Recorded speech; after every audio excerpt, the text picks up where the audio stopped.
अस्सलाम वालेकुम साथियों, नई वीडियो के साथ हाजिर हूँ। चैनल पे नए हैं तो चैनल को कर ले सब्सक्राइब। इस तरह की मज़ीद इंफॉर्मेटिव वीडियो देखने के लिए बर्ची खाने के लिए आज मुद्दा टोटके करेलों की करवाहट दूर करने का तरीका। अगर करेले 1 किलो हो तो धोकर छील लें। 2 हिस्सों में लंबाई में करेलों को तकसीम करें, इसके बीज निकाल लें और करेले काट लें। फिर इसमें 5 खाने के चम्मच नमक लगा दें और 2 से 3 घंटे के लिए छोड़ दें।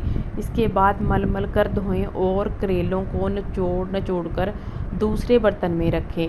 फिर धोएं, निचोड़ें और 3 से 4 बार करके एक करेला दांतों से काटें और अगर करेला कड़वा पन लगे तो वापस मल कर धोएं।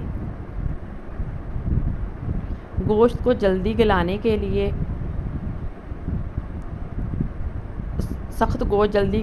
लिए गोश्त को भूनते वक्त खुश्क लहसुन के दरमियान वाली लकड़ी गोश्त में डालें तो गोश्त जल्द गल जाएगा। खरबूजे के छिलके सुखाकर पीस लें और रख लें। जब गोश्त गलाना हो तो 2 से 3 चुटकी डाल दिया करें।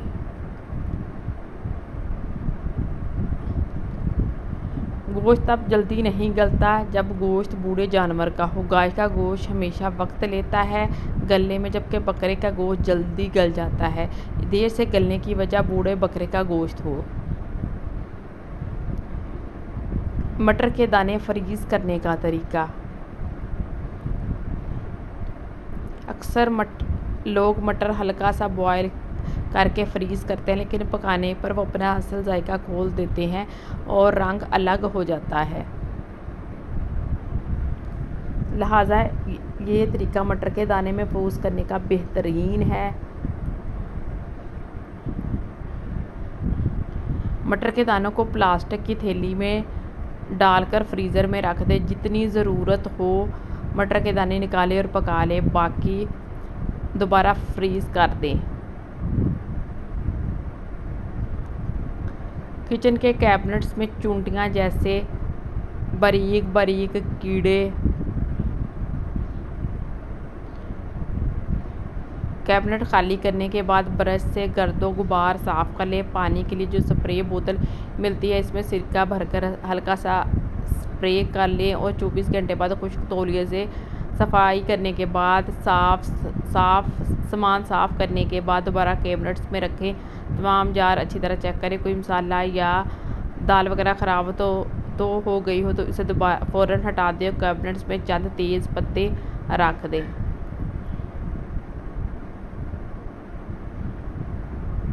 बर्ची खाने में इस्तेमाल होने वाली साफ़ी टॉवल अक्सर गंदे हो जाते हैं। इन पर ऑयल या घी के धब्बे, मसालों के धब्बे वगैरह लग जाते हैं।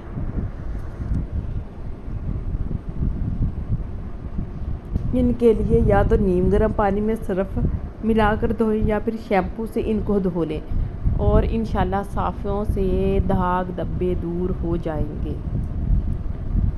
चावलों का जर्दा पकाते वक्त हमेशा लकड़ी का चम्मच इस्तेमाल करें, इससे चावल नहीं अकड़ेंगे।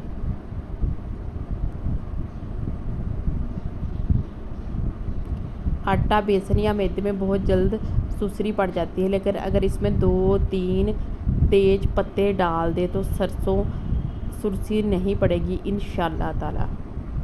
अगर चैनल पे नए हैं तो चैनल को कर ले सब्सक्राइब, लाइक, शेयर। अल्लाह हाफिज़।